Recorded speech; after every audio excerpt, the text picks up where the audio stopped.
Des chênes, des hêtres, des érables, des châtaigniers. En Picardie, la forêt domaniale de Saint-Gobain s'étend sur 8000 hectares.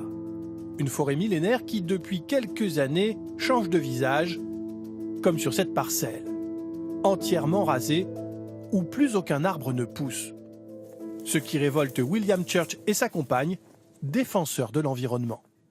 Ça fait 12 hectares et demi, donc ça fait 12 terrains de foot sensiblement.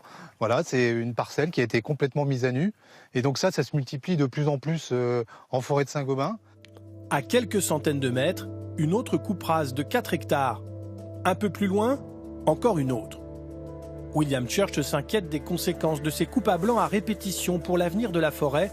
Le sol mis à nu est fragilisé, la faune sauvage anéantie. Quand vous avez éradiqué tout le couvert végétal ici, eh ben, il n'y a plus d'oiseaux. D'ailleurs, si vous écoutez, on n'entend strictement rien.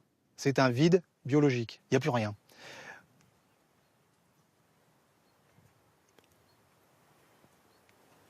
Voilà.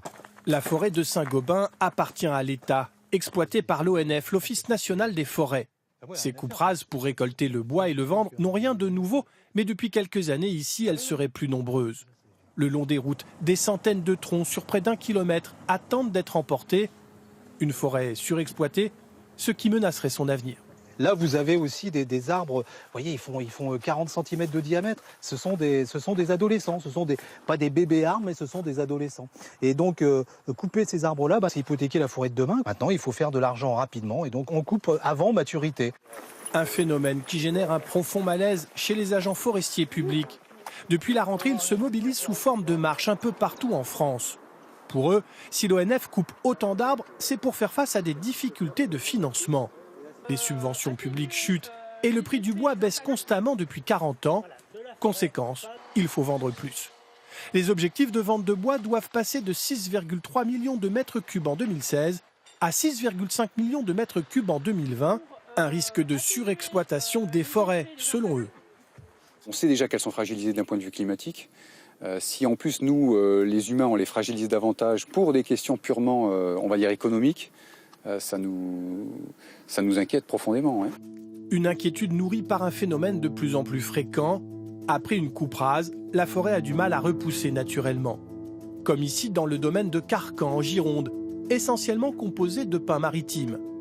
Sur cette parcelle de 13 hectares, rasée en 2015, les jeunes arbres ont du mal à repousser, ce qui compromet la régénération naturelle de la forêt, selon ce responsable local de l'ONF.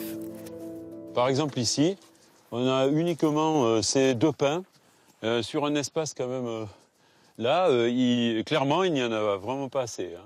Il nous faudrait 10 fois plus de tiges. Là, c'est un échec. La conséquence, c'est qu'on n'obtiendra jamais ce qu'on avait avant. Pour ce forestier, adhérent du premier syndicat de l'Office, impossible de continuer comme ça.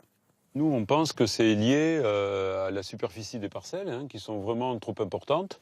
Et regardez autour de vous, vous voyez cette immensité, finalement, avec des grands pins qui sont incapables d'amener des graines jusqu'ici. En clair, il faudrait sans doute arrêter de faire les coupes rases. La solution, généraliser les coupes sélectives en récoltant un arbre sur 4 ou 5 seulement, ce qui permettrait de conserver des forêts boisées. Une évolution qui n'est pas à l'ordre du jour. Pour le directeur général de l'ONF, la priorité c'est de fournir la clientèle, quelle que soit la méthode de coupe. Je ne crois pas que l'intensification, le fait de prélever ce volume qui est quasiment en forêt domaniale, quasiment constant, même si on essaye de mieux le réaliser, entraîne une multiplication de ces échecs. Depuis plusieurs dizaines d'années, des pays européens comme l'Allemagne, l'Autriche et la Belgique ont interdit les coupes rases supérieures à quelques hectares. En Suisse, cette pratique est bannie depuis 142 ans.